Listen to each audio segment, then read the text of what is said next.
She refused food to buy books. The millionaire CEO saw it and made a decision that shocked everyone. Before we begin, write in the comments which city you're watching from. And at the end, don't forget to rate this story from 0 to 10. Enjoy the story. Andrew Huxley, CEO of several tech startups, decided for the first time in months to leave the office early. The reason? A book. But it wasn't just any book. It was a rare new release that promised to change the way people saw the financial market. And it was only available in one bookstore near his company. Andrew walked quickly, but when he finally reached the bookstore, something made him slow down. On the sidewalk, sitting as if she were part of the display window, was a young woman in worn-out clothes, messy hair, and an expression impossible to describe. She didn't seem to be asking for anything. She was just watching. There was a sparkle in her eyes. Not the kind of sparkle of someone dreaming of luxury, but of someone who saw magic in the pages of a book. Andrew stopped for a moment. Without thinking much, he pulled a $100 bill from his pocket and handed it to her. "For you," he said with a slight smile. The young woman looked at the bill as if a comet had landed in her lap. "Really?" "Yes," he answered with a small smile. Before she could say anything more than a shy, "Thank you," Andrew's phone rang. He turned his back to answer. When he hung up, less than 5 minutes later, the young woman was gone. He looked around. Nothing. No sign. No clue. Just the sidewalk, the display window, and his own reflection, a little confused. He sighed and went inside. He walked straight to the new releases section, and there, in front of the shelf, he stopped again. There it was. The book. Only it was in her hands. Yes, in her hands. The young woman from the sidewalk. She was leafing through it calmly, as if savoring a glass of rare wine. She lifted her eyes, recognized Andrew, and said with a faint smile, "I hope you didn't come here for this book." He blinked, slightly stunned. "Actually, that's exactly why I came." "Then I'm sorry," she replied, turning another page. "It already has an owner." "You bought it?" She laughed, but it was a soft laugh, almost like sharing a secret. "Not yet. I'm short on money. I only have $102, she said, patting her pocket. "With the 100 you gave me," Andrew frowned. "But the book costs $120.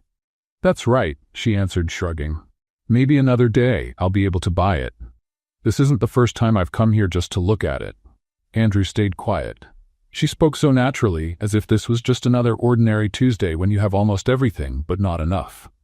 "Well, since neither of us has the book," he said, taking a deep breath, "I'm going to buy it. I want to read it too." She raised her eyebrows. "Really? Going to take the candy from a child's mouth? If the child has $102, I'd say she's quite advanced for her age." She laughed. "But since you're going to buy it, promise me at least that you'll read it." 3 times, with a highlighter, he said. "Okay, point for you. But you should know this book will change your mind. Maybe even your life." "That's exactly why I came here," said Andrew, politely taking the book from her hands. "And by the way, I'm Andrew." "Luna," she replied, shaking his hand in a theatrical way.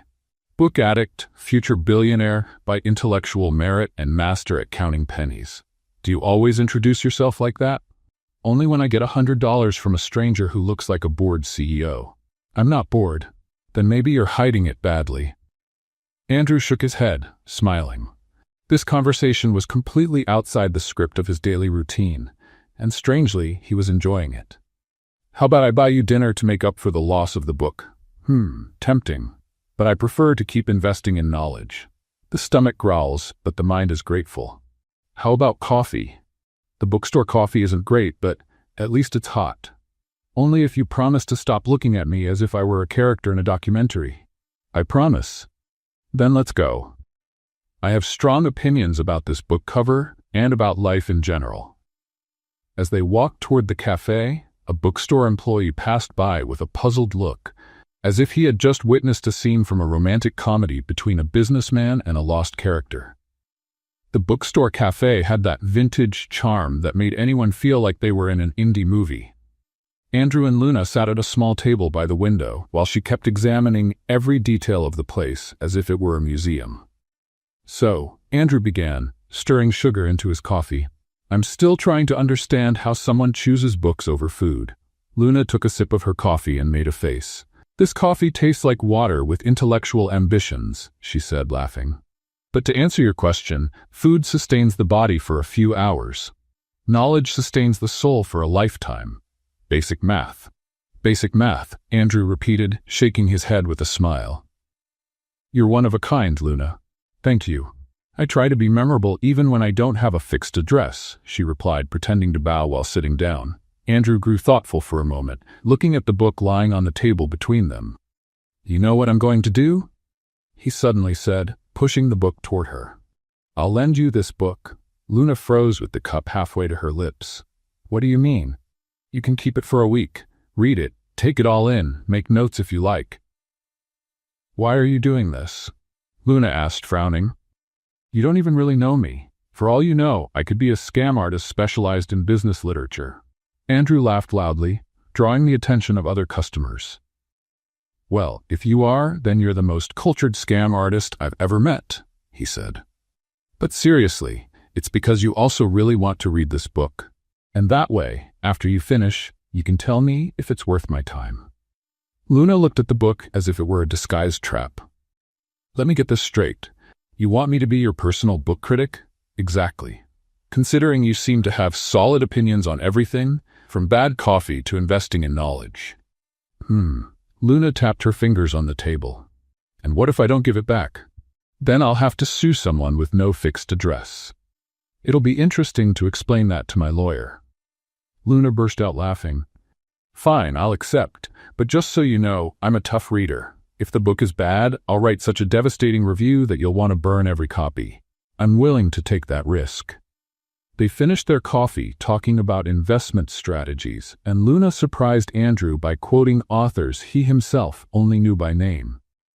When they left the cafe, the sun was already setting, painting the streets of New York with that golden light that made everything seem a little more magical. Do you have somewhere to keep the book? Andrew asked as they walked down the sidewalk. Luna patted a worn canvas bag slung over her shoulder. I've got my bag here. It already has a few books I bought and others I found, she said with a mischievous smile. They all live in harmony, regardless of their origin. Andrew looked at the bag, clearly too small to protect a $120 book. And where do you usually read? Wherever life allows. Park benches, library steps, sometimes on buses when I can get a ticket. Literature doesn't need a fixed address. Andrew stopped walking. The image of Luna reading such an important book on the street, exposed to wind, rain, and all the harshness of New York, wouldn't leave his mind. I've got a better idea, he said suddenly. Oh no. When men in suits talk about better ideas, it usually means contracts or charity in disguise. Neither one. How about you come to my company tomorrow, as a special guest for the day? There you can read the book in peace in the right setting. Luna stopped and looked at him as if he had proposed a trip to the moon. Your company? Really? Absolutely. We have a corporate library, comfortable chairs, coffee that doesn't taste like water with intellectual ambitions. And why would I do that? Because every book deserves to be read in decent conditions. And because... Andrew hesitated. I'm curious to hear more of your thoughts on business. Luna crossed her arms. You want to turn me into a social experiment? I want to give you decent conditions to read a book. And your employees? What will they think when they see a homeless woman walking the halls? They'll think the boss brought in a consultant who gives honest opinions. Luna let out a short laugh. Consultant, I like that. Sounds better than walking charity project. So will you come? She stayed silent for a moment, clearly weighing the pros and cons. Can I ask inconvenient questions about the company? Yes. Can I criticize foolish corporate decisions? Please. And can I use the executive bathroom? Luna. I'm testing your limits, she said, laughing. All right, I'll do it. But if anyone treats me like the company mascot, I'll leave and take the book with me. Deal. Andrew gave her the address and explained how to get there. They said goodbye at the corner, and Luna kept walking down the street, holding the book against her chest. The next day, around 10 in the morning, the receptionist on the 32nd floor of the Huxley Tech building nearly choked on her coffee when she saw who was stepping into the elevator. Luna had arrived. Not exactly the way Andrew had imagined. She was wearing the same clothes as the day before, but she had done something with her hair that made it look less messy and more artistic. She carried a canvas bag and a thermos that had clearly seen better days. "Good morning," she said to the receptionist with a radiant smile. "I'm here for my business appointment with Mr. Andrew. I'm the new specialist in brutally honest opinions." The receptionist, a middle-aged woman named Margaret, blinked several times before she managed to respond. I'll let Mr. Huxley know you're here. Please, just call me Luna. Ma'am, makes me feel like I owe taxes." Margaret picked up the phone with slightly trembling hands. "Mr. Huxley, your consultant has arrived." While she waited, Luna looked around the lobby with genuine interest. She walked up to a decorative plant and started talking to it in a soft voice. "Hello, dear. You look well cared for. I bet you never had to worry about a fertilizer budget." Margaret watched her, torn between horror and fascination. A few minutes later, Andrew appeared, and Luna waved at him as if they were old friends. "Punctuality is a virtue I developed out of necessity," she said. "When you don't have a home, arriving early anywhere already feels like a win." "Luna, this is Margaret, our receptionist." "Margaret, this is Luna, our special consultant." Margaret forced a smile. "Nice to meet you." "The pleasure is mine, Margaret. I love your lipstick. It goes perfectly with your expression that says, 'What on earth is going on here?'" Andrew coughed to hide a laugh.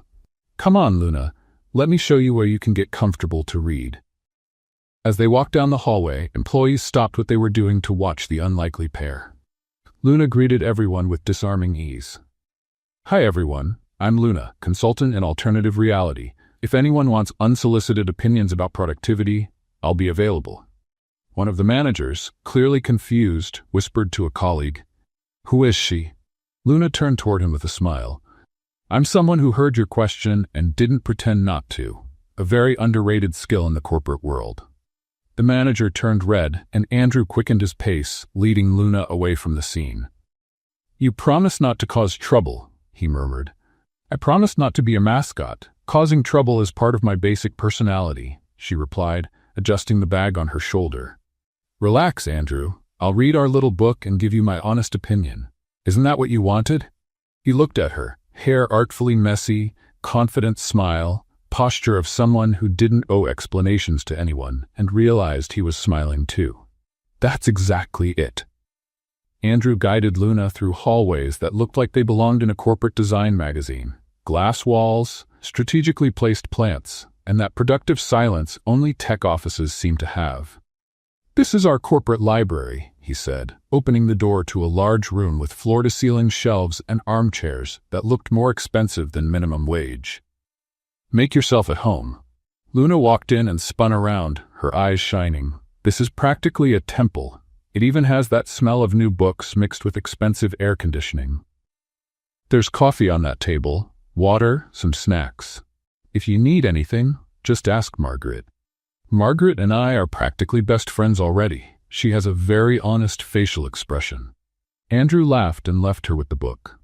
Luna settled into one of the armchairs, opened to the first page, and dove into the reading, as if it were the last thing she'd ever do. 40 minutes later, she got up to look for a restroom. Andrew had given her quick directions, but the company was bigger than she had imagined. After 3 identical hallways and 2 wrong turns, Luna found herself in front of a glass door with people gesturing animatedly inside. Naturally curious, she peeked in. There was a huge board covered with diagrams, flowcharts, and what looked like a prototype of an app. 5 people were in a heated discussion, pointing at different parts of the board. Luna pushed the door open slightly. No one noticed. "So the user clicks here, goes to this screen, then back to the main menu," said a young man with glasses who looked no older than 25. Luna moved closer, pretending to look for something, but in reality analyzing what was on the board. After a few minutes of watching, she couldn't hold back. "Sorry to interrupt," she said, making everyone turn toward her. "But don't you think this is a little confusing?" The young man with glasses, whose name was Tyler, looked at her as if she had spoken in Mandarin. "Confusing how?" "Well," Luna pointed at the board, "the user will have to click at least 6 times to do something that should take no more than 2 clicks. It's like asking someone to cross the whole city to buy bread at the bakery right on the corner." A red-haired woman named Sarah frowned. "And you are?" "Luna." Specialist in unsolicited efficiency and a hobbyist interface critic. Tyler crossed his arms. All right, Luna. And what would be your brilliant suggestion? Luna walked to the board, grabbed a marker, and quickly sketched a simplified version of the flow. How about this? Direct menu, main options on the first screen, submenus only when necessary. The user shouldn't need GPS to navigate an app. Sarah looked at the drawing, then at her colleagues. This actually makes sense. At that moment, Andrew appeared at the door with two other members of the tech team. He stopped when he saw Luna leading an improvised presentation. Luna? Weren't you reading? I was, but I got lost looking for the bathroom and ended up finding this, she said, gesturing to the board. I hope you don't mind me sharing a few unauthorized technical opinions. Andrew looked at the board, then at the team, who seemed torn between impressed and confused. What kind of opinions? Tyler answered before Luna could. She basically redesigned our interface in 5 minutes, and she's not wrong. Andrew stepped closer, pretending he was seeing it all for the first time. Interesting. Luna, how about a test? He said, without revealing that he already knew about her skills. Tyler, show her the problems you were trying to solve with monetization. Tyler quickly explained the business model they were working on. Luna listened carefully, asked a few pointed questions, and then began speaking as if she were teaching a class. You're thinking too small.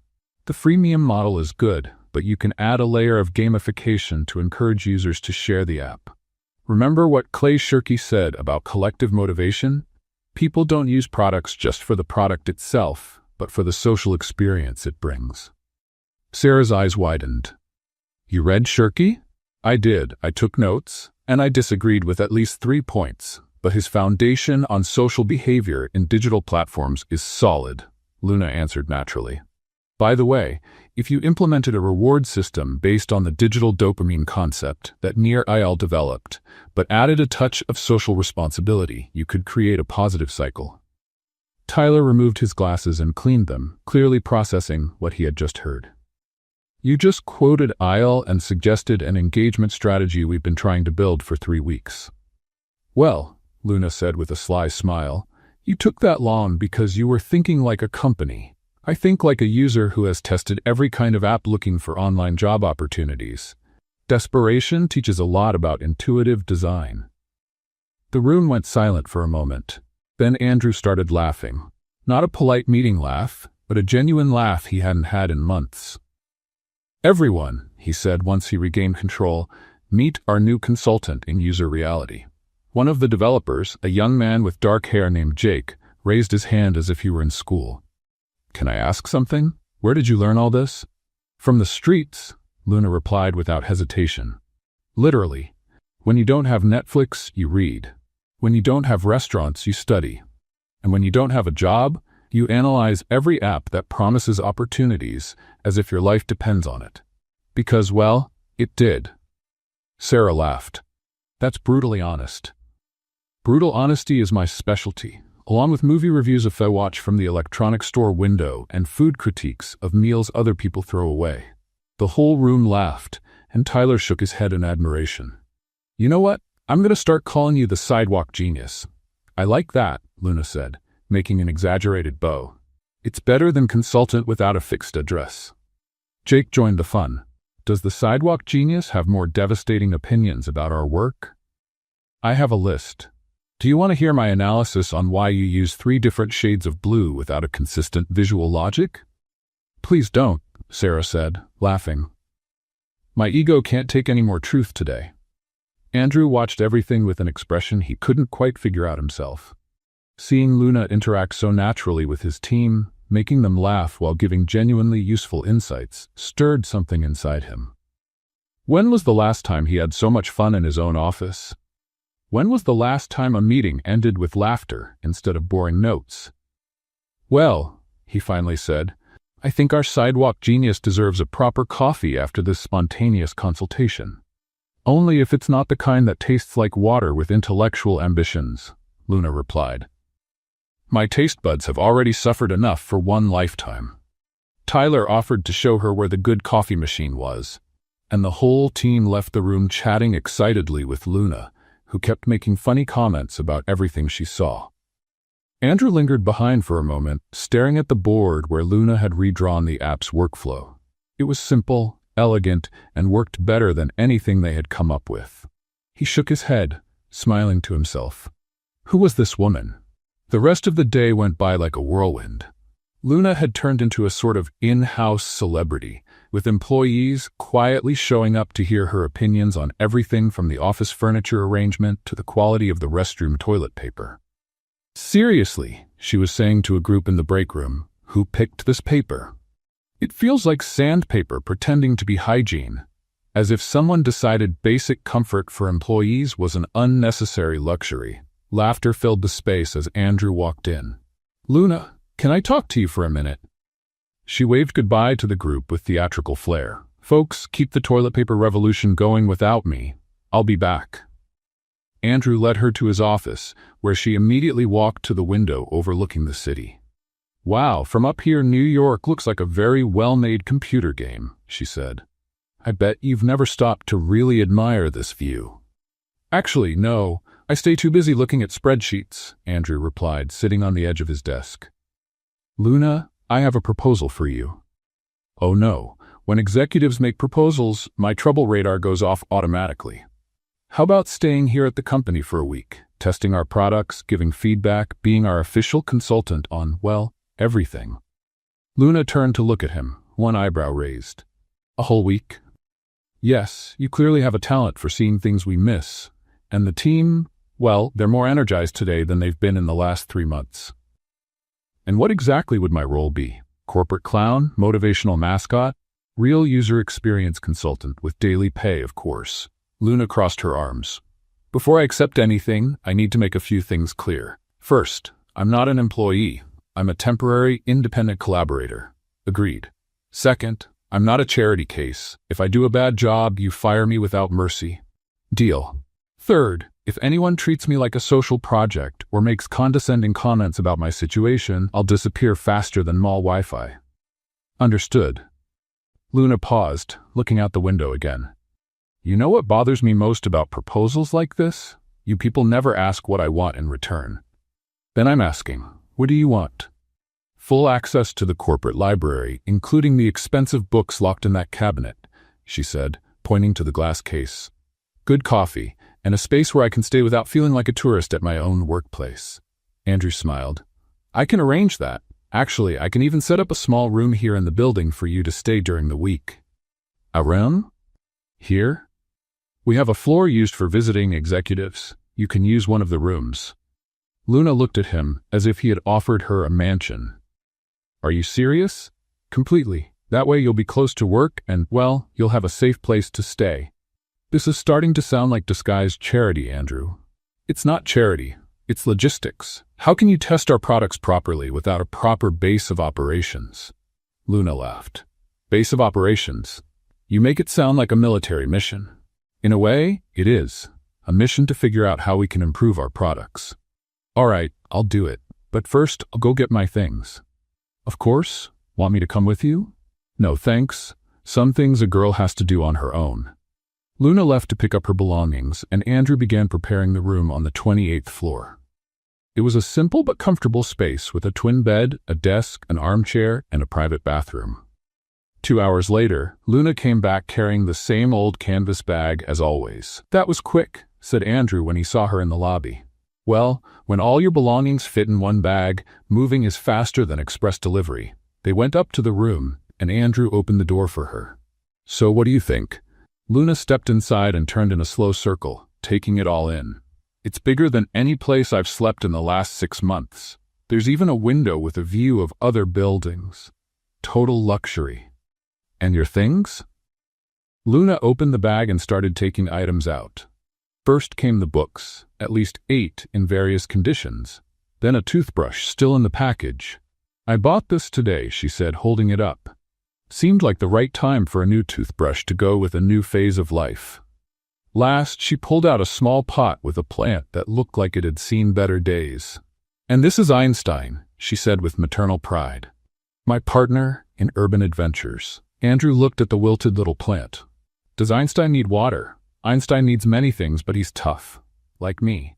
Why Einstein? Because he has that wild genius look. And because when I talk to him, I can pretend I'm having deep intellectual conversations. Andrew laughed. You talk to plants, don't you? Don't they? They're great listeners. They never interrupt, never ask dumb questions, and never tell you to think positive. That makes sense. It was past 7 in the evening by the time Luna had settled her things. Andrew looked at his watch. You must be hungry. How about some dinner? As long as it's not someplace fancy where I have to pretend I know which fork to use. I know the perfect place. Andrew took her to the company's rooftop, where there was a small lounge area with a few tables and a panoramic view of the city. Didn't expect this, said Luna, admiring the nighttime lights of New York. Neither did I. I only found this place when I started working late and needed some fresh air. Andrew had ordered Chinese food, which arrived shortly after. When they opened the containers, Luna made a face. Gourmet instant noodles? Interesting strategy. It's actually authentic lo mein. Andrew, said Luna patiently. This is reheated ramen with vegetables in disguise. But okay, I'll teach you how to eat properly. She picked up the chopsticks that came with the meal and started demonstrating the proper technique. First, you hold them like this. No, not like that. You're holding them like a weapon. They're for eating, not for attack. Andrew tried to copy her but ended up dropping half of his noodles. This is harder than coding an app. It's all about practice and patience. 2 things executives don't usually have in large supply. After several failed attempts, Andrew finally managed to eat a few noodles without dropping them. I did it! Congratulations. You're now officially qualified to be a 5-year-old at any Japanese restaurant. They laughed and kept eating, chatting about everything and nothing. Luna told hilarious stories about her experiences on the street, turning hard times into funny anecdotes. One time, she said, I slept on a park bench next to a statue. In the morning, I woke up to a tourist trying to give me money because he thought I was part of the art installation. And did you take it? Of course. Art is art. The conversation flowed naturally, full of laughter and comfortable silences. When they finished eating, they just sat there, Hart looking out at the city below, the night breeze playing with Luna's hair. You know, said Andrew softly, today was the most fun I've had at the office in, well, maybe ever. Luna looked at him, and something shifted in the air. The smile faded from her lips, replaced by a more serious, intimate expression. Andrew. They were sitting closer now, and Andrew could see the tiny golden flecks in her brown eyes. Luna leaned in just slightly, and for a moment it felt like... Andrew's phone rang. They pulled apart instantly, the moment bursting like a soap bubble. Sorry, he muttered, looking at the screen. It's important? Of course, said Luna quickly, standing up. I'll head down. I need to check if Einstein is adjusting to the new place. She walked off in a hurry, leaving Andrew alone on the rooftop, still holding the phone that had already stopped ringing. He looked toward the door she had just gone through and sighed. What on earth was happening to him? The next morning, Luna woke up in the most comfortable room she'd had in months and decided she was definitely going to talk to Einstein about the strange tension from the night before. Listen, Einstein, she said, watering the little plant with tap water. Something almost happened yesterday up on the rooftop. You saw it, right? Of course you did, you were there in spirit. Einstein didn't answer, but his leaves looked slightly less wilted. Exactly. I also think it was a good thing the phone rang. Imagine the mess if I had kissed my temporary boss on my first day at work. I'd be fired before breakfast. She got dressed and went down to meet Andrew, who had looked slightly awkward since he first saw her. Good morning, he said, avoiding direct eye contact. Did you sleep well? Like a rock. Real beds are such underrated technology, Luna replied cheerfully. And you? Did you take care of that important call from yesterday? It was just... spam. Telemarketing. Luna gave him an amused look. Telemarketing at 9 at night? They're getting pretty aggressive. Before Andrew could answer, Tyler came running down the hallway. Andrew, did you see this? See what? Tyler showed his phone with an Instagram post that already had thousands of likes. It was a photo of Andrew leaving the company building the afternoon before, and in the background, almost unnoticeable, was Luna entering the building. The caption says, "Billionaire CEO and mysterious consultant shake up Wall Street."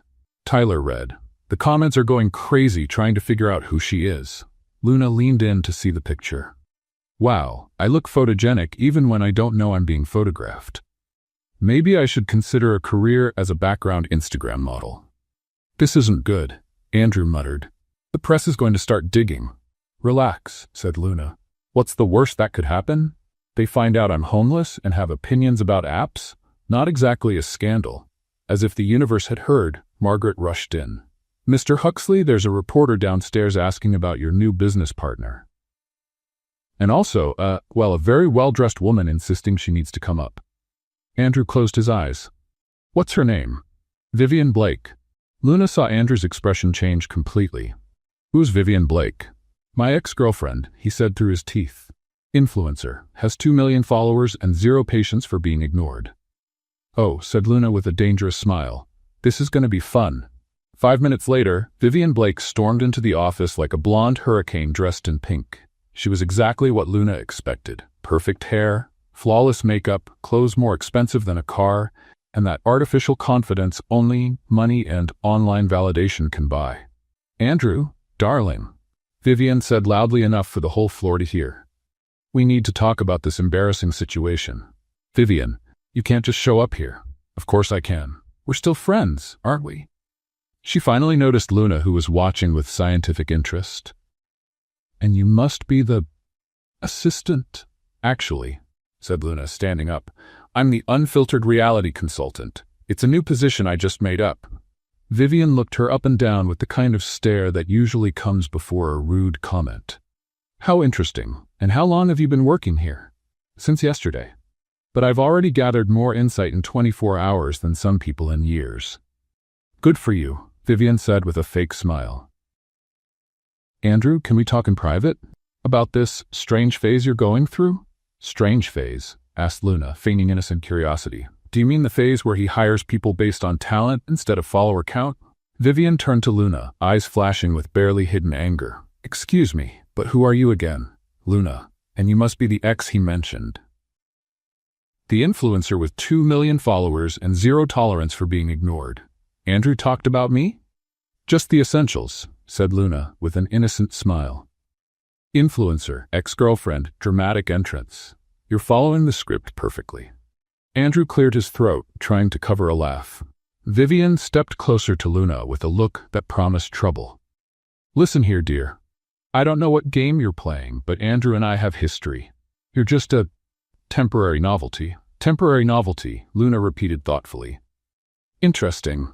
Is that how you define people who bring real value? Because from what I've gathered, your role in his life was more decorative? At least I never needed charity. Charity? Luna laughed genuinely. Sweetheart, I was hired on merit. Maybe you should try that sometime. It's freeing. Vivian turned red. Andrew, are you going to let her talk to me like that? Andrew looked between the two women, that clearly enjoying himself more than he should. Well, Luna has a point. She was hired for her skills, not for connections or other factors. Other factors, Luna murmured to herself. Such a delicate way of saying looks and social status. Vivian turned to Andrew with a look of disbelief. You're actually comparing me to her? I'm not comparing anyone, Andrew said diplomatically. Just stating facts. Facts, Luna said cheerfully, are my specialty. Want to hear a few? You showed up here uninvited, disrupted a workplace, assumed you could take control of the situation, and tried to discredit me based on prejudice. That's basic toxic behavior. How dare you? Easily, Luna interrupted. Years of dealing with people who think social status is a substitute for character. Tyler, Sarah, and Jake had quietly appeared and were now watching the scene like a live show. Sarah whispered to Tyler, Luna's taking her down so politely. It's an art form. Vivian realized she had an audience and changed her strategy, putting on a victim tone. Andrew, I can't believe you're letting this person attack me like this. After everything we've been through. Vivian, Andrew said firmly, Luna's not attacking you. She's just being direct. Brutally honest, Luna corrected. It's my trademark. This is ridiculous, Vivian said, flipping her hair back dramatically. When you're done with this social experiment, call me. I'll be waiting. She walked out with heavy steps, leaving behind a trail of expensive perfume and indignation. As soon as she was gone, the whole team that had witnessed the scene started clapping. That was better than Netflix, Jake said. Luna, you officially became my hero, Sarah added. Tyler shook his head in admiration. The sidewalk genius strikes again. Luna took a bow. Thank you. I'll be here all week. Don't forget to tip. Andrew walked up to her, trying to keep a serious face. Luna, you shouldn't have… Well, actually, that was impressive. Someone had to put her in her place, and I've got plenty of experience dealing with people who confuse privilege with superiority. Where did you learn to do that? When you live on the street, you learn fast how to spot and neutralize predatory behavior, basic survival. At that moment, Margaret appeared again. Mr. Huxley, the reporter is still downstairs, and now there are 3 more. They're asking about the mysterious woman who won the CEO's heart. Luna and Andrew looked at each other. Won your heart? Luna repeated. Wow, they don't waste any time. What should we do? Andrew asked. Luna gave a mischievous smile. How about we give them a story that's actually interesting? Andrew felt a chill in his stomach. Knowing Luna, that could mean anything. But part of him was curious to find out exactly what she had in mind. The next day, Andrew arrived at the office with a sense of determination he hadn't felt in a long time. The media had spent the night speculating about his mysterious consultant, and some of the social media comments weren't exactly flattering. She must be really good at what she does to impress a CEO like that, one said. Or really good at other things, another replied with a winking emoji. Andrew found Luna in the corporate library talking to Einstein while reading a book on consumer psychology. Good morning, Einstein. Did you sleep well? Oh, right, you don't sleep. I forgot, plants do photosynthesis, not dreams, she was saying when Andrew approached. Luna, I have a proposal. Another one? You're becoming dangerously generous, she said, marking her place in the book. What is it this time? A startup game. I'll invite some well-known entrepreneurs to an informal meeting. You'll present your ideas, they'll ask questions, and everyone leaves smarter. Luna gave him a skeptical look. This is to prove I'm not just a charity case with opinions, isn't it? Maybe. And you think I care what other business people think of me? No, but I care what they think of my professional judgment. Luna closed the book and stood up. Interesting. So you want to use my intelligence to validate yours, like a corporate version of my girlfriend's smarter than yours. That's not exactly it. It's exactly it. But fine, I'll do it. It'll be fun watching executives try to categorize someone who doesn't fit in their boxes. Andrew smiled, relieved. Great, the meeting is at 2 this afternoon. Shall we head upstairs to my office and get your presentation ready? They walked over to the elevator, and Andrew pressed the button for the 32nd floor. The elevator started moving normally, but after a few seconds it stopped abruptly between the 28th and 29th floors. Is this normal? Luna asked, looking at the panel with blinking lights in a confusing pattern. Andrew pressed several buttons, but nothing happened. No, our elevators usually work perfectly. Oh, Luna said with a mischievous smile, I think someone's playing a little game with us. What do you mean? Andrew, I may not have a college degree, but I know a trap when I see one. Someone in this company isn't too happy I'm around. Andrew called maintenance using the elevator intercom, but only got an automatic message saying a technician would be available in about an hour. An hour? Luna repeated. How convenient. They sat down on the elevator floor, Andrew uneasy, Luna surprisingly calm. You know, she said, I've slept in worse places. This elevator is actually kind of cozy. Luna, I'm really sorry about this. I don't know who would do something like this. Relax. Let's use this time for an honest conversation. When was the last time you were stuck somewhere without being able to work, check emails, or make calls? Andrew thought for a moment. Honestly, I can't remember. Then think of this as forced therapy. They sat in silence for a few minutes, until Andrew decided to ask the question that had been on his mind since the day he met her. Luna, can I ask you something personal? Sure. I'm not promising I'll answer, but go ahead. How did someone as smart as you end up in the situation you were in? Luna sighed and leaned back against the elevator wall. That's a long story. We've got time. I lost my parents in a car accident when I was 22, she began, looking down at her hands. They were all I had. No extended family, no support system. Andrew felt a tightness in his chest. I'm sorry. I fell into a deep depression, the kind where you forget you need to eat, sleep, work, live. I lost my job, then my apartment. By the time I started coming out of the worst of it, I was already caught in a downward spiral that was hard to reverse. And then I found out the world isn't very welcoming to people with gaps in their resumes and no fixed address. Nobody wants to give a second chance to someone who looks like they failed spectacularly at life. But you're brilliant. Being smart doesn't pay rent, Luna said with a sad smile. After a while, I realized complaining wasn't going to help. The only solution was to learn so much that it would be impossible to ignore me. Hence the books. Every cent I could find went to literature, free online courses, anything that could make me indispensable. Because when you have nothing, knowledge is the one thing no one can take from you. Andrew looked at her with a kind of admiration that went beyond anything professional. Luna, you're the strongest person I've ever met. I'm not strong. I'm stubborn. There's a difference. It's the same thing. It's not. Strength is a choice. Stubbornness is therapy. They looked at each other in silence, and Andrew felt something shift in the air between them. Luna was no longer the sarcastic consultant or the witty homeless woman. She was just a woman who had been through unimaginable pain and came out wiser and braver. Luna, he moved closer to her, and she didn't pull away. In fact, she leaned in slightly toward him. Andrew's eyes locked on her lips, and he was just about to growl. The sound was so loud and unexpected that they both pulled back instantly. That was my stomach, Luna said, turning red. Sorry, I forgot to eat breakfast. The romantic moment vanished completely, and Luna, clearly embarrassed, began singing to break the silence. Oh, rebellious little tummy, why do you growl so loud? You're my faithful companion, but your timing's not so proud. La la la la, mysterious digestion. Andrew burst out laughing. You just made up a song about your own hunger? It's an underrated talent, Luna said, pretending to be serious. I'm a social emergency songwriter, available for weddings, graduations, and romantically disastrous situations.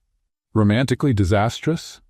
Well, we almost kissed and got interrupted by my digestive system. If that's not a romantic disaster, I don't know what is. Before Andrew could say anything, the elevator jolted and started moving again. Perfect timing, Luna muttered.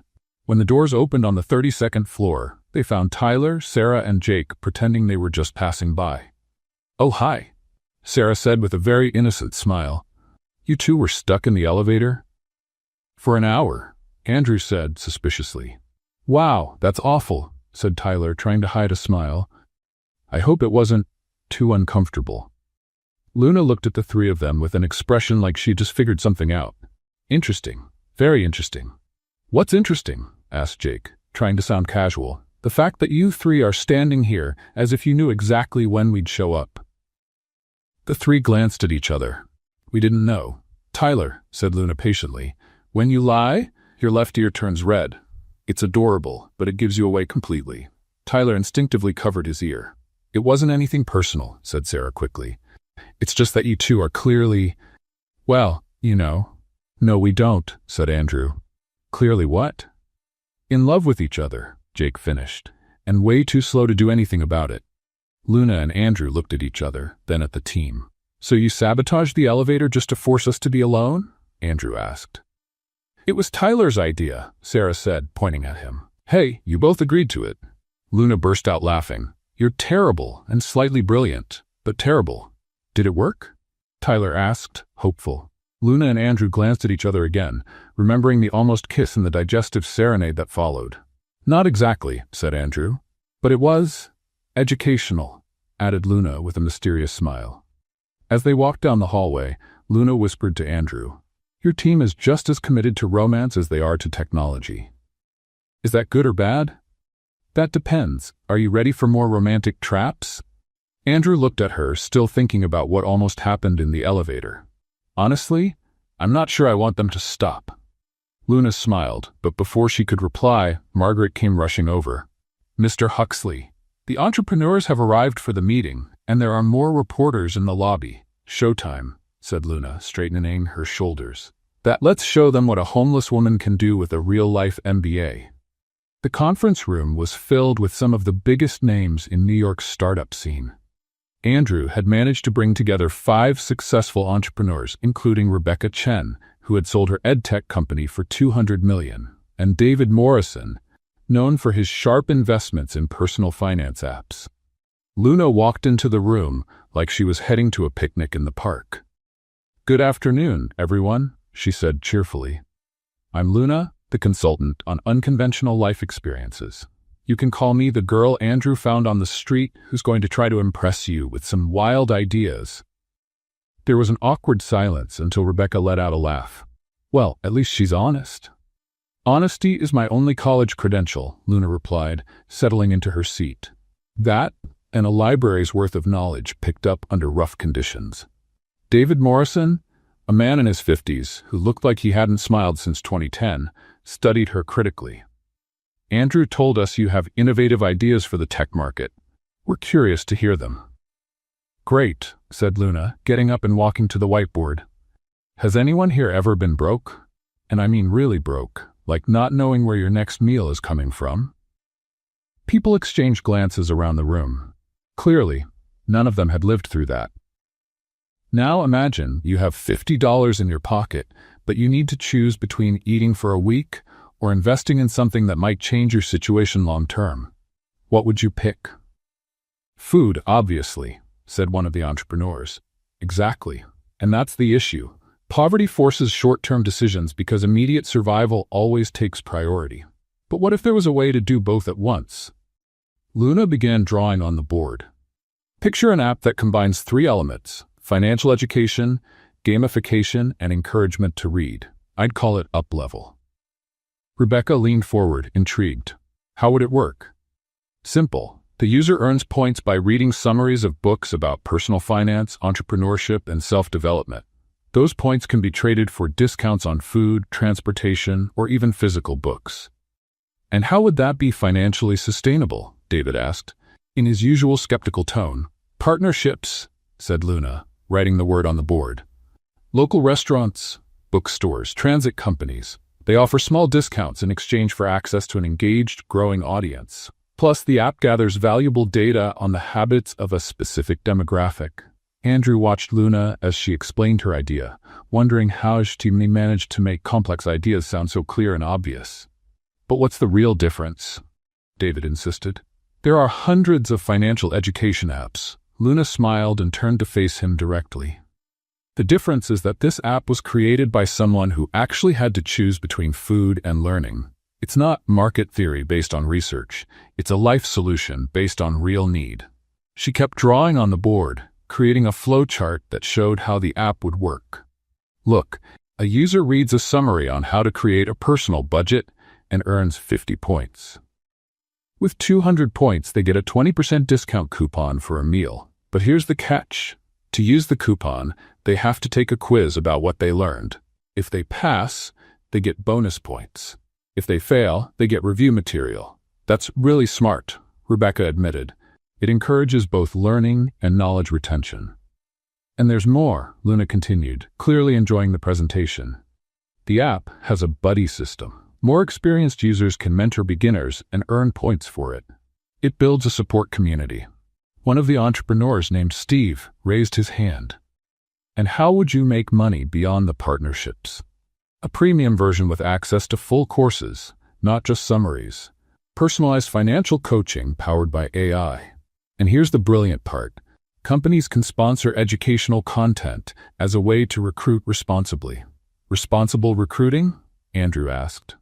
"Picture a company sponsoring a course on basic digital skills in the app. Users who complete the course with a high score are automatically added to a talent pool for entry-level positions. The company finds motivated employees with proven basic knowledge, and the users get real opportunities." The room went quiet as everyone processed the idea. David Morrison took off his glasses and slowly cleaned them.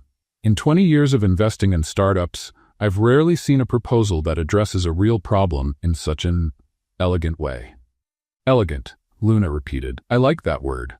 It's better than desperate for survival, which is how this idea actually started." Rebecca laughed. "Luna, do you have financial projections? Market analysis?" "I have something better. I'm absolutely sure it works because I know exactly what it's like to be the target audience. How many of you can say that about your products? Steve leaned forward. What if I said I want to invest in this idea? Luna blinked, clearly not expecting that. I'd say you just asked me a question I don't know how to answer. I never thought about investment. I thought about solving a problem. That can be figured out, David said. Andrew, do you plan to develop this through your company? Andrew looked at Luna, who seemed slightly overwhelmed by the direction the conversation was taking. That would depend on Luna. Actually, Luna interrupted. I need some time to think about all this. Of course, Rebecca said, but know that you just presented one of the most promising ideas I've heard this year. And one of the most socially responsible, Steve added.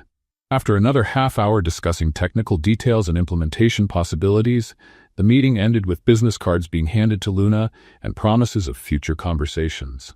When everyone left, Luna was alone with Andrew in the conference room. So, he said, how does it feel being the new darling of Silicon Valley in New York?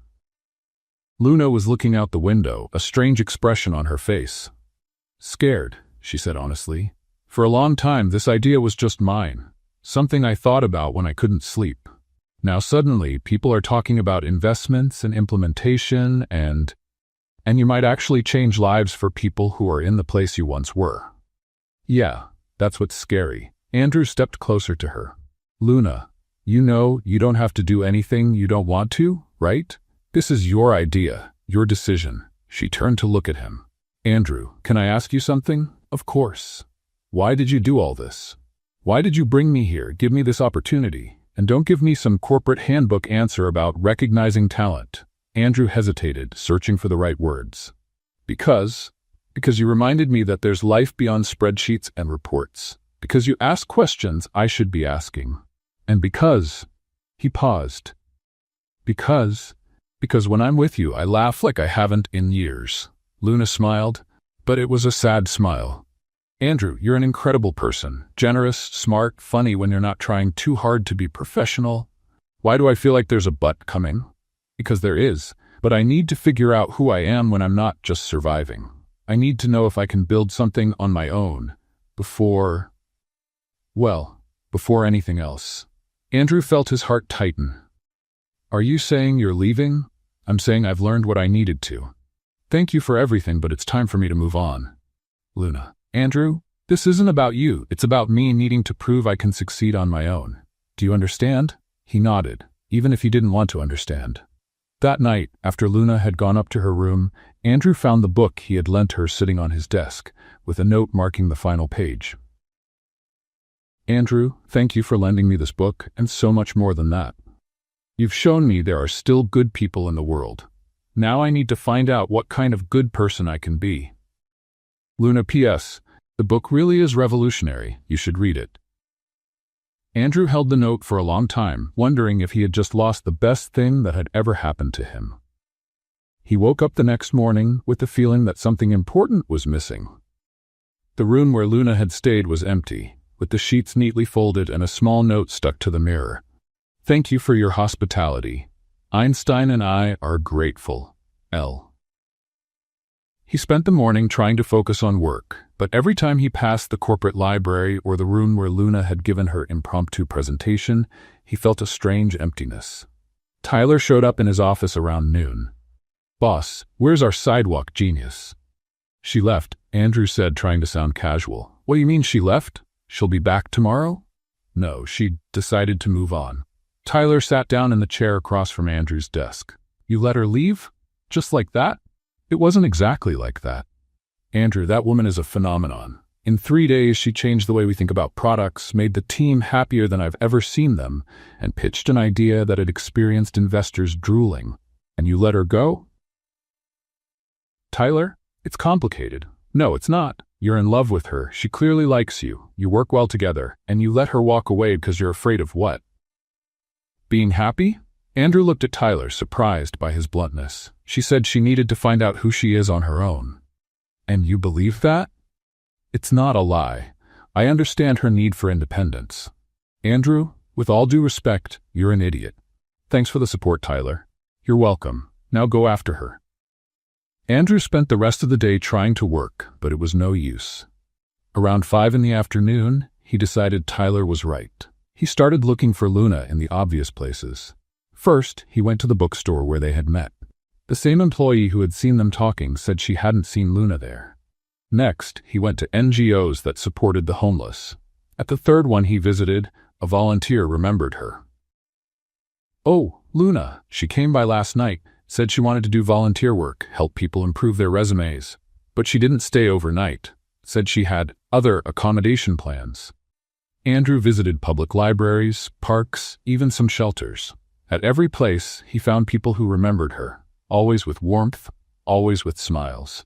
"She helped me understand a job application form," said an older man at the library. "She taught me how to use the computer to search for online courses," said a woman in the park.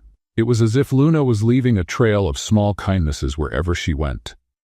Finally, just as the sun was starting to set, Andrew found her. She was sitting on a bench in Riverside Park, reading a book, with Einstein in a small pot beside her. She looked exactly like the person he had first met outside the bookstore. Same calmness, same total focus on reading. Andrew approached slowly, as if he might scare off a wild animal. "Interesting choice of reading," he said, trying to sound casual. Luna looked up from the book without seeming surprised.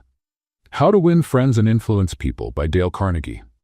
"I figure if I'm going to revolutionize the world, I'd better learn the basics of human interaction. And how's it going?" "I found out I already do half the things he suggests, just with more sarcasm." Andrew laughed and sat down next to her on the bench. "Can I ask what you're doing here?" "Reading," she said simply. "It's an underrated activity. You should try it." "Luna, I know what you meant, Andrew. I'm here because this is my usual place to think. This bench and I have a long-standing relationship. And what are you thinking about?" Luna closed the book, marking the page with a restaurant napkin. "About you, actually." Andrew felt his heart race. "About me?" "Yes. I'm trying to understand your motives. Why did you come looking for me? Why are you here now?" Because I missed you." "Interesting. And what exactly did you miss? The clever consultant? The funny woman? Or the person you think you can save?" The question caught Andrew off guard. I'm not sure." "Let me rephrase the question more directly," Luna said, turning to face him fully. "Do you want to change me, or do you want to change because of my presence?" Andrew fell silent, processing the question. "Because," Luna continued, "if you're here thinking you need to rescue me, you can leave right now. I don't need a knight in shining armor. And what if I'm here because you changed me, because you made me realize things about myself I didn't know?" Luna smiled, and it was the first truly warm smile she had given him since he arrived. "Now that's a more interesting conversation." "Luna, you reminded me there's a world outside the office. You made me laugh, genuinely. You made me question whether I'm building things that actually matter. Keep going.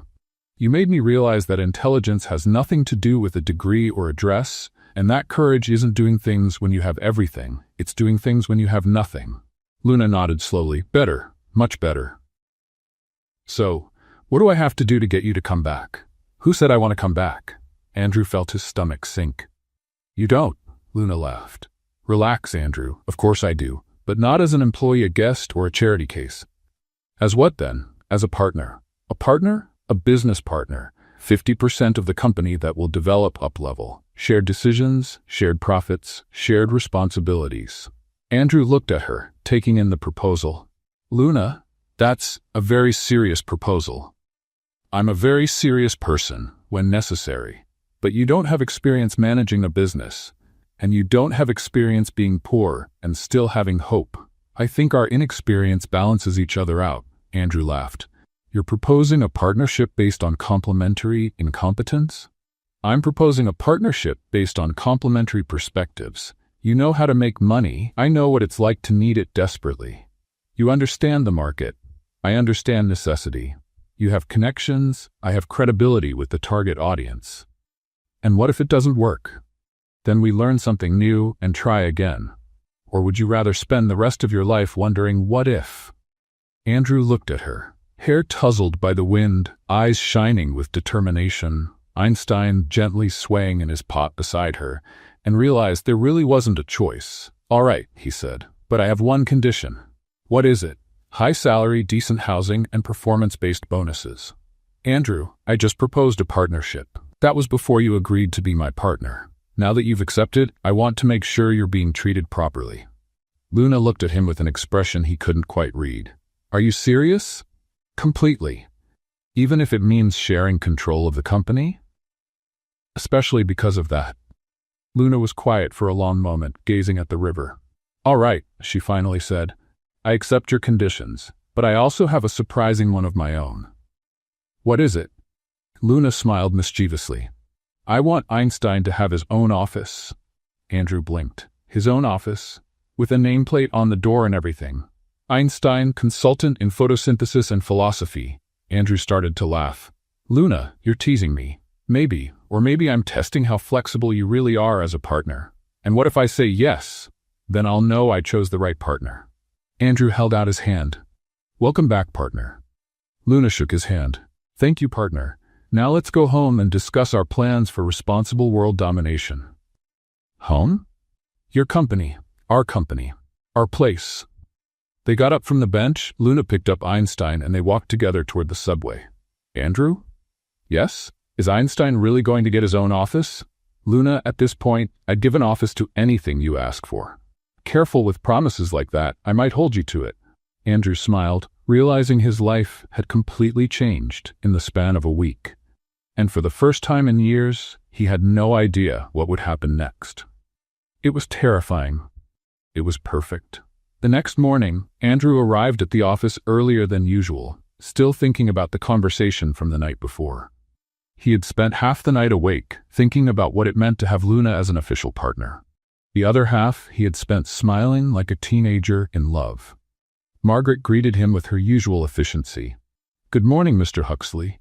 Miss Luna has been waiting in the meeting room since 7 o'clock. Since 7? It's 8:15.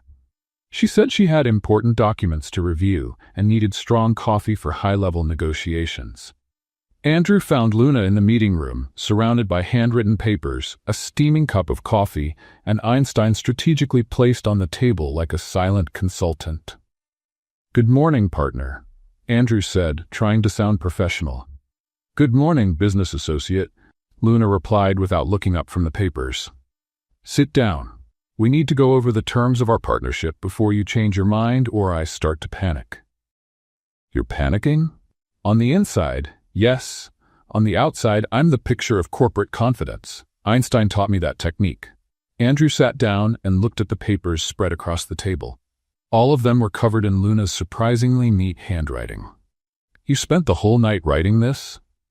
I spent 3 hours. The rest of the time, I talked to Einstein about the pros and cons of becoming a capitalist. He made valid points on both sides. And what were those points? Well, on the positive side, I could help people who are in the same situation I was in. On the negative side, I might become one of those people who uses words like synergy without irony. Andrew laughed. I promise I'll warn you if you start using too much corporate jargon. Great. Now let's get down to business. Luna picked up a sheet of paper from the top of the pile and handed it to Andrew. At the top, in large, careful letters, it read, Intellectual Partnership and Emotional Risk Agreement. Emotional risk? Andrew asked, raising an eyebrow. Well, we're going to work together every day. There's clearly mutual attraction, and neither of us has experience mixing business with other things. I thought it was better to acknowledge the elephant in the room. The elephant in the room? The sexual tension, Andrew. Don't play dumb. Andrew nearly choked on his coffee. Luna. What? We're adults. It's better to talk about it openly than to pretend it doesn't exist and end up in an awkward argument during an investor meeting. You're right, Andrew admitted, reading the document, but I didn't expect to see that in a business contract. This isn't a regular business contract. We're not regular people in a regular situation. Andrew began reading the terms Luna had written. Clause 1. Equal say in all decisions related to the up-level project. No major decisions will be made without both parties agreeing. Clause 2. Full freedom of expression. Both parties may publicly disagree with each other, as long as it's respectful and constructive. Clause 3. Unlimited access to the corporate library, including expensive books for Luna, and unlimited access to real-life experience from Andrew. Clause 4. Mandatory pizza meetings on Fridays to discuss progress, failures, and life philosophy. Clause 5. If romantic attraction starts to affect work, both parties agree to have an honest conversation instead of unnecessary drama. Clause 6. Einstein will have his own workspace and will be consulted on all major decisions. His opinions will be considered valid even if expressed through leaf growth. Clause 7. If the partnership doesn't succeed commercially, both parties agree to remain friends and greet each other politely at social events. Andrew finished reading and looked at Luna, who was watching his reactions closely. This is the most unique contract I've ever seen. Unique situations require unique documents. Is the pizza clause legally necessary? It's emotionally necessary. Pizza breaks down social walls and encourages honesty. That's proven science. And the clause about Einstein? Plants have a different view on growth and sustainability. It would be irresponsible not to use that perspective. Andrew shook his head, smiling. Where do I sign? Are you sure? Because once you sign, there's no going back. You'll officially be in business with a former homeless woman who talks to plants and has strong opinions about toilet paper quality. Luna, in the past few days, you've transformed my company, impressed seasoned investors, and made me rethink everything I thought I knew about success. If that's not a qualification for partnership, I don't know what is. Luna smiled, but Andrew noticed a touch of emotion in her eyes. Thank you, Andrew. That means a lot. He signed the document with a pen Luna had borrowed from the reception desk. All done, he said. We're officially partners now. And now the hard part, telling your team and the world. As if summoned by magic, Tyler, Sarah, and Jake appeared at the meeting room door. Sorry to interrupt, said Tyler, but you two looked like you were having an important conversation, and the curiosity was killing everyone on the floor. Actually, said Andrew, you're right on time. Luna and I have an announcement to make. Are you two dating? Sarah asked hopefully. Better, said Luna. We're getting commercially married. Jake raised an eyebrow. What does that mean? We're business partners now, Andrew explained. Luna is officially my partner in creating Uplevel and co-owner of future projects. The silence that followed was broken by Tyler shouting, I knew it. I knew you were perfect for each other. Tyler, Andrew said patiently, business partnership isn't the same as a romantic relationship. Not yet, Sarah mumbled, earning a disapproving glance from Andrew. Folks, said Luna, standing up, I know this might sound a little unusual. A former homeless woman becoming a CEO's business partner. Sounds like the plot of a bad movie. Or a really good one, Jake interrupted. The point is, I'm going to work hard to earn this opportunity. And I'm going to need your help to make sure I don't mess it up. You have our full support, said Sarah. After watching you put Vivian in her place, I believe you can do anything. And after that investor presentation, added Tyler, we know you're the right person for this project. Thank you. And just so everyone knows, Einstein is officially part of the team now. He'll have his own workspace. Of course, said Jake, as if it were the most natural thing in the world. All major companies have executive plants. Executive plants? Andrew repeated. It's a technical term, said Luna seriously. Look it up. Margaret appeared at the door, looking slightly panicked. Mr. Huxley, there are reporters in the lobby. Lots of reporters, and photographers, and a few people with TV cameras. Already? Andrew asked. How did they find out so fast? Social media, said Tyler, glancing at his phone. Someone posted a photo of you and Luna entering the building last night. The rumor is that you're about to announce a revolutionary new project. Technically, said Luna, that's true. What do we do? Asked Andrew. Luna stood up and smoothed her clothes. We do what should always be done in moments like this. We tell the truth in an interesting way. Meaning? Press conference. Right now, right here. Luna, are you sure? The media can be harsh. Andrew, I survived the streets of New York. I think I can handle a few reporters on deadline. And what if they ask uncomfortable questions? Then I'll give uncomfortable answers. That's kind of my specialty. Margaret returned, even more flustered. Mr. Huxley, they're asking for an official statement, and there's a CNN van pulling up. CNN? Andrew repeated. Apparently, said Tyler, still on his phone, the story's being shared nationally. Billionaire CEO and mysterious consultant announce revolutionary partnership. You're trending on Twitter. Trending on Twitter, Luna echoed. Never thought I'd say that. Honestly, I think I preferred being invisible. Too late now, said Sarah. You're officially famous. Andrew looked at Luna, who seemed to be weighing her options. What do you think? Should we face this together? Luna smiled, and it was that confident smile Andrew had come to recognize, one that meant she was about to do something bold. Of course, but I'm doing it my way.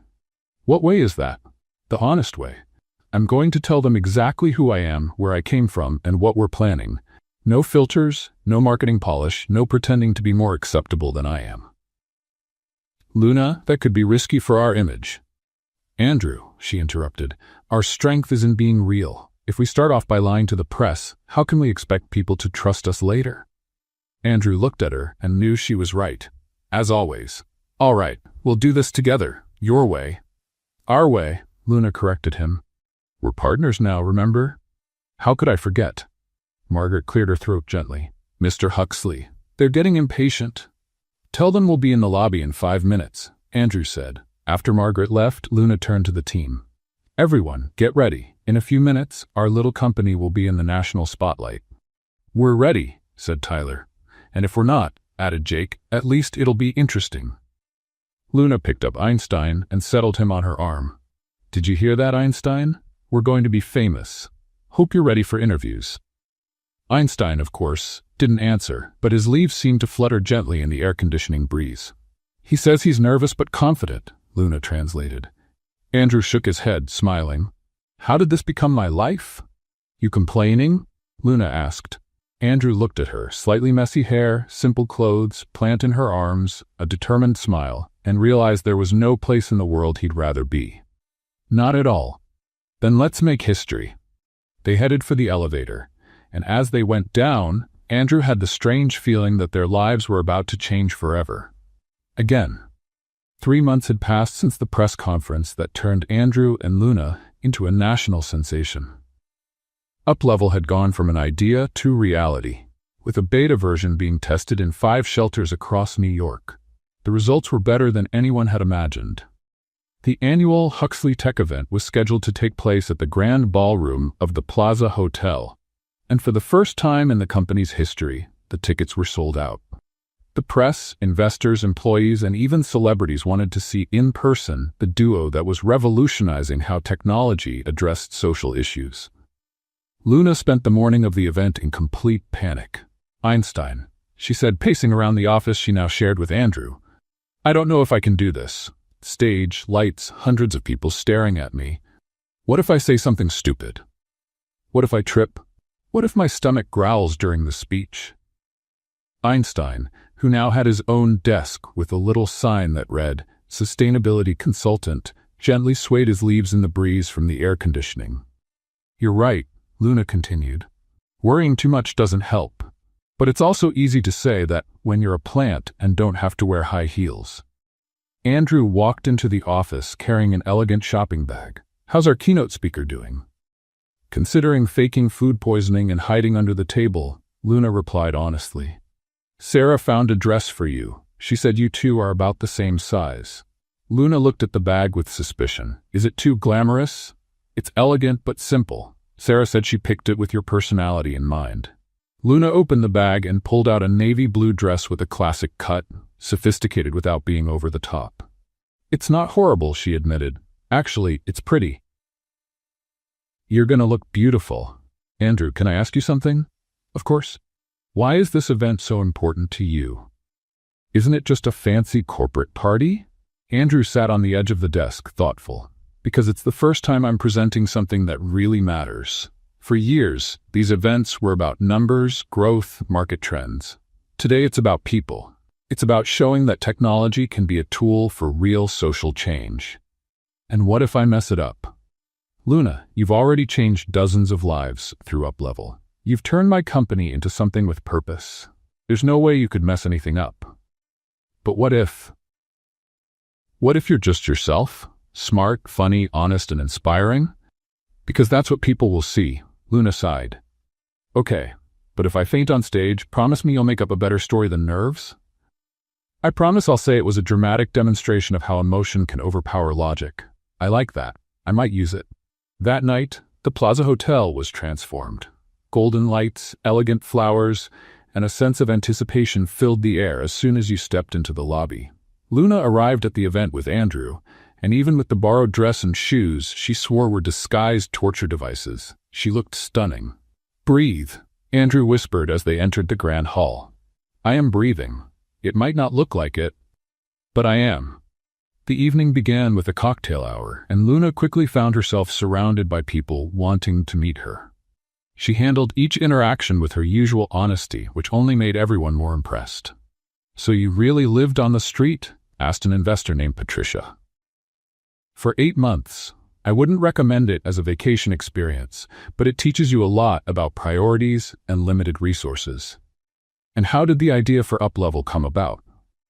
"When you have to choose between eating and buying a book several times a week, eventually you start thinking of ways to do both at the same time." "That's fascinating. It's survival," Luna gently corrected.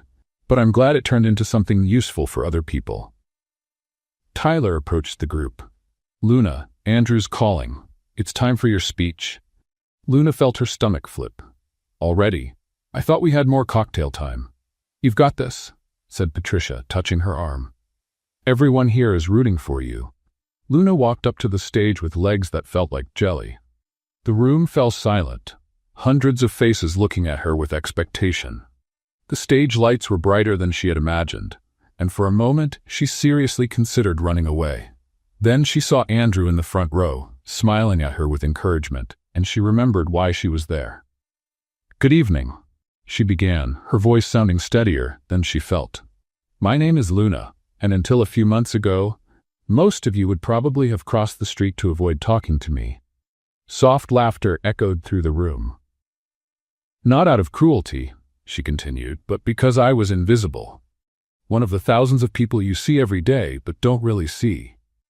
I was the woman sitting on the sidewalk, the one standing in line at the soup kitchen, the figure you passed on your way to work." Now the room was completely quiet. But invisibility teaches interesting things. It teaches that dignity doesn't depend on an address, that intelligence doesn't need a diploma to exist, and that hope can survive in conditions most of you couldn't imagine. Luna paused, looking out at the attentive faces before her. Uplevel is not just an app. It's a recognition that people in vulnerable situations don't need pity, they need opportunity. They don't need charity, they need tools. When Andrew found me outside that bookstore, I was staring at books through the window because I couldn't afford to buy any. Today, through Uplevel, people in similar situations are not only reading, but learning skills that are changing their lives. She gestured toward a nearby table. Maria, who is here today, got a job after completing our basic digital skills module. James learned about financial education and now has his first bank account in 10 years. Sandra used our networking system to find permanent housing. Spontaneous applause began to rise across the room. But the most incredible thing I've learned these past few months is that helping others teaches us about ourselves. Every person who has used Uplevel has taught me something about resilience, about creativity, about finding solutions where none seem to exist. Luna smiled, and this time it was a truly relaxed smile.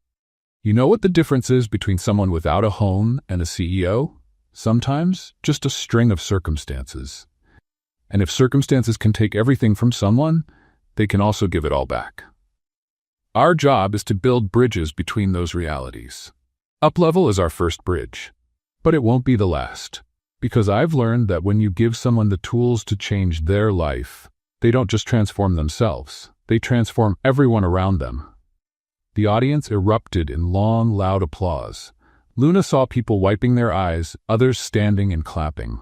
She looked for Andrew in the crowd and saw him watching her with an expression she had never seen before. "Thank you," she said into the microphone. "And remember, we are all just a few circumstances away from needing a second chance. Let's make sure that chance exists." The applause went on for almost 2 minutes. Luna waved and began to walk toward the side stairs of the stage, but Andrew had come up and was now walking toward her. "Everyone," he said, taking the microphone, "I want to thank Luna for that extraordinary speech, and I want to thank all of you for supporting not just Uplevel, but the idea that technology can be a tool for social justice. He turned to Luna, who stood beside him, slightly confused as to why he was extending the moment. But most of all, Andrew continued, I want to thank Luna for teaching me that real success isn't about how much money you make. It's about how many lives you change. And Luna, you've completely changed mine. Luna looked at him, and something in his voice made her realize this was no longer part of the official event. Andrew? She whispered. You taught me how to laugh again. You showed me that intelligence comes in forms I had never considered.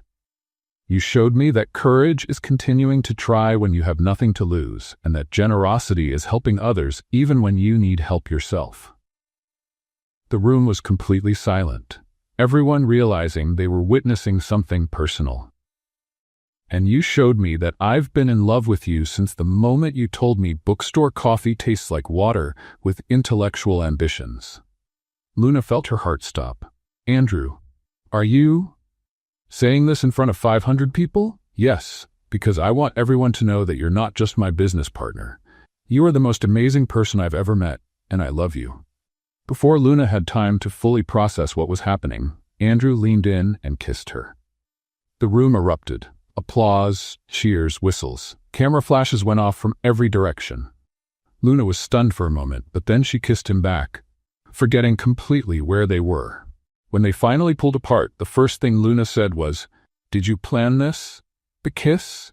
No, that was completely spontaneous, and probably a terrible decision from a public relations standpoint. And the love declaration in front of half the world? Also spontaneous. Also probably terrible for public relations. Luna laughed, still in his arms. Well, since we've already ruined our professional image, can I say I love you too? Please do. I love you, Andrew Huxley, even if your sense of timing for romance is terrible. The audience laughed and applauded even louder. Andrew took the microphone again. Everyone, since today seems to be full of surprises, I have one more. Starting next week, Luna will lead our new project, the Digital Opportunities Center. A physical space where people in vulnerable situations will have access not only to up-level, but also to in-person courses, mentoring, and job placement resources. And, Luna added, grabbing the mic, it's going to have Bev Best Coffee Shop in New York, because bad coffee is a crime against humanity. The evening ended with more applause, more photos, and reporters rushing to broadcast the story that had just unfolded in front of them. In the days that followed, the video of the kiss went wildly viral. Luna and Andrew became a global trending topic. Comments poured in by the millions. Who is she, and where can I find a Luna of my own? The homeless woman who won over the CEO feels like a movie. This is better than any Netflix series. Relationship goals, lifting each other up to change the world. TV shows fought over exclusive interviews. Publishers offered million-dollar book deals. Hollywood sent offers for the movie rights. Luna and Andrew, now officially living together in his apartment. Einstein had his own terrace, watched the news from the couch, still trying to understand how their lives had changed so fast. You want to hear something funny? Luna said, curled up against Andrew's chest. What? 6 months ago, I didn't even have an address. Now I have a Wikipedia page. What does it say? Social entrepreneur, speaker, and urban survival expert. They forgot to mention professional plant conversationalist. Andrew laughed. Einstein is going to be offended he didn't get credited. Einstein's handling the fame well. Yesterday I got 3 offers for him to do fertilizer commercials. Are you happy? Andrew asked, suddenly more serious. Luna turned to look at him. With the fame, the success, the fact that I can't buy coffee anymore without someone recognizing me? With all of it. With us. Luna smiled and kissed his chin. Andrew, 6 months ago I was sleeping on park benches and counting coins to buy books. Today I have a company, a purpose, a billionaire boyfriend who lets me reorganize his library, and a plant that's famous on Instagram. Of course I'm happy.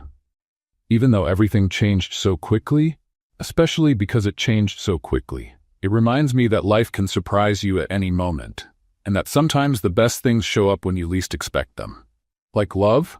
Like love, Luna agreed. Although I still think your romantic timing is questionable. Hey, it worked, didn't it? It did? She admitted.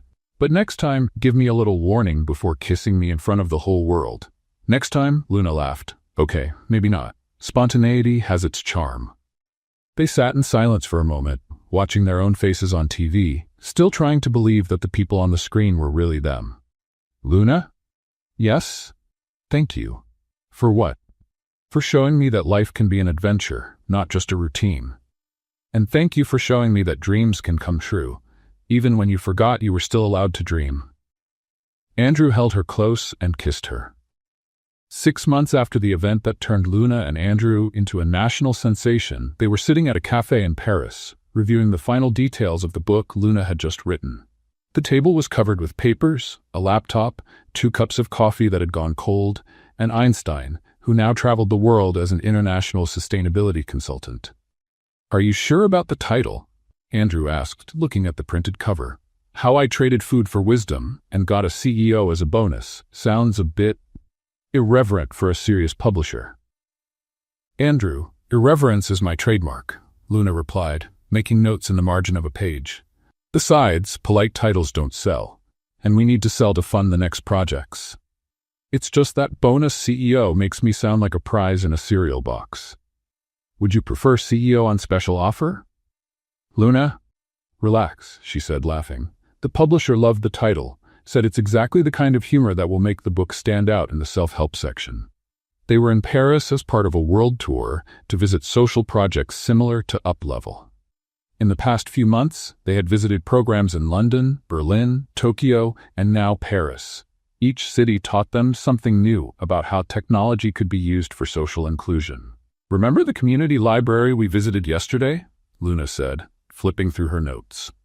"They have an amazing idea to use virtual reality to teach practical skills. Imagine if we brought something like that to the Opportunity Center?" "I'm already imagining it," Andrew said.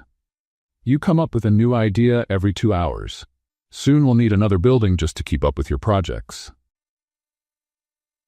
"That's a good problem to have." Andrew looked at Luna, focused on her notes, and couldn't help but smile. Over the past few months, she had become a real force in the world of social business, an in-demand speaker, a consultant to other companies, and now a published author. But what impressed him most was that none of the success had changed who she was. "Luna, can I read the last paragraph of the book again?" "Sure," she said, handing him the final pages. "But if you suggest changes, Einstein and I will vote against them." Andrew read aloud, "I've learned that you don't need to have everything to change everything. You just need to know what truly matters. For me, it's worth fighting for a world where intelligence isn't measured by your address, where opportunity doesn't depend on where you come from, and where everyone gets the chance to discover what they're capable of. And if along the way you find someone who loves you not despite who you are, but because of it, well, that's just the universe being kind." "It's perfect," Andrew said. "It's going to make millions of people cry." That was the goal. Tears sell books. "You're terrible. I'm practical. There's a difference." At that moment, Luna's phone rang. It was Sarah, calling from New York. "Hi, Sarah. How are things over there?" "Luna, I have news. Up-Level just passed 100,000 active users, and the Opportunity Center now has a 3-month waiting list." "Really?" Luna jumped up from her chair, excited. 100,000? And there's more. The UN wants to talk to you both about bringing the program to developing countries." "The UN?" Luna looked at Andrew, stunned. "Sarah, are you sure?" "Absolutely. They want a meeting once you're back from Paris." When Luna hung up, she stood still for a moment, processing the news. "The UN?" she finally said. "Andrew, the United Nations wants to speak with us." "I heard. How do you feel about that?" "Terrified and thrilled in equal measure. It's a strange mix. That's exactly how you felt when you went on stage at that event. And when I agreed to be your partner, and when I decided to write the book, looks like fear and excitement are my new comfort zone." Andrew stood up and gave her a hug. "You realize that in less than a year, you've gone from living on the streets to conversations with the United Nations? When you put it that way, it sounds kind of impossible. Not impossible, just extraordinary." They decided to celebrate by walking along the banks of the Seine, enjoying the Parisian evening. Luna carried Einstein, who had become something of an unofficial tourist mascot, with people stopping to take photos with the most famous plant on Instagram. "You know what's funny?" Luna said as they walked. "A year ago I thought my life was over. I thought I'd never get out of the situation I was in. And what changed? I think I changed my definition of having everything. I used to think it meant a house, a job, stability, all the conventional stuff. Now I see that having everything can simply mean having purpose and people who care about you. And a bonus CEO? The bonus CEO is just an unexpected perk. They stopped on a bridge, looking at the river and the city around them. Luna, can I ask you something? You can always ask. If you could go back in time and change something, would you? Luna thought for a moment. Losing my parents? Yes, I'd change that. But the rest? I don't think so. Everything I went through brought me here, brought me to you, gave me the perspective I have now. Even the bad moments, especially the bad moments, they taught me how to truly value the good ones. Andrew stayed quiet for a moment, looking out over the water. Andrew, are you okay? I'm thinking. About what? About how to thank the universe for that day at the bookstore. You could start by not asking deep philosophical questions while I'm trying to enjoy a beautiful view. Andrew laughed. Sorry, it's just, sometimes I still can't believe this is real. Believe it, and if you can't, Einstein can confirm. He was there when it all started. The next day, they decided to visit a used book fair in the Latin Quarter. Luna was in her element, digging through shelves filled with books in various languages, making discoveries and hilarious comments about obscure titles. Look at this, she said, holding up a book to Andrew, How to Win Friends Through Interpreting Fish Dreams. That's oddly specific, even for French standards. Are you going to buy it? Of course. Might help me connect better in underwater social situations. Andrew shook his head, smiling. While Luna kept exploring, he quietly searched for something in particular among the tables. After a few minutes, he found it. An old French edition of The Little Prince, the cover worn but the pages intact. Luna, he called. Found another one, she said, walking over with a pile of books. Applied Philosophy for Urban Gardening. Einstein's going to love it. Luna, can I show you something? Sure. Andrew opened The Little Prince to a specific page where he had placed a small paper marker. Can you read this? Luna looked at the French text and translated it. It's the time you spent on your rose that makes your rose so important. Why do you want me to read this? Because it's true. The time I spent with you, all of it. The conversations, even the debates about toilet paper, that's what made you the most important person in my life. Luna looked at him, a curious expression on her face. Andrew, that was beautiful. But why are you making me read French philosophy at a book fair? Because, Andrew said, closing the book and dropping to one knee right there between the tables of old books, I want to spend the rest of my life wasting time with you. Luna nearly dropped her stack of books. Andrew, you're kneeling at a book fair. It's the perfect place. A book brought us together. It's through books I came to understand your mind. And now, surrounded by them, I want to ask you something. He pulled a small box from his pocket. Luna, will you marry me? The whole fair had gone quiet. Vendors, shoppers, even passing tourists were watching. Luna looked at Andrew, the ring, the books all around them, and started laughing. You picked a used book fair to propose to me? I picked the place where you'd be happiest. What if I say yes? Then we'll buy all these books and celebrate with Einstein. And if I say no, then I'm sure you'd have a good reason, and I'd have to accept it. Luna knelt in front of him so they were eye to eye. Andrew Huxley, you are the most extraordinary man I've ever met. You found me when I was invisible and made me feel seen. You gave me chances when no one else would, and you loved me, not in spite of my circumstances, but with them. So, is that a yes? It's a huge, obvious, enthusiastic yes. The fair erupted in applause. Vendors shouted, "Felicitations," and tourists snapped pictures. Someone began humming La Vie en Rose. When they finally stood up, Luna looked at the ring now on her finger. It's beautiful, but you do realize now we'll have to explain to everyone that we got engaged at a used book fair in Paris? There are worse ways to start a life together. True, at least Einstein approved. They glanced at Einstein, who sat strategically placed on a nearby table, his leaves gently fluttering in the breeze. How do you know he approved? He told me. Plants are very straightforward about matters of the heart. Andrew kissed her right there, surrounded by books and strangers who had become unintentional witnesses to a perfect moment. "So," said Luna when they pulled apart, "what's the next chapter of our story?" "I don't know," Andrew replied. "But I do know I want to write it with you, and Einstein." And Einstein. They spent the rest of the afternoon buying books, calling friends and family to share the news, and imagining how they'd tell the story to their future grandchildren. "One thing," Luna said as they walked back to the hotel, arms full of books and hearts full of joy. "What is it?" "When we give interviews about the engagement, can we make up a more romantic version? Like, you proposed at the top of the Eiffel Tower?" "Luna, our real story is more romantic than any fiction."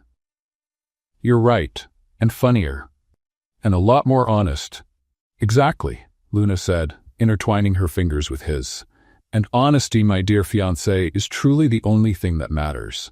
They kept walking through the streets of Paris, two people who had found, in love and in shared purpose, something neither of them knew they were looking for. What did you think of Luna and Andrew's story? Leave your thoughts in the comments below, and don't forget to rate this story from 0 to 10. Subscribe to the channel and hit the bell icon to follow all our stories, and stick around to watch more heartwarming tales right here on the end screen.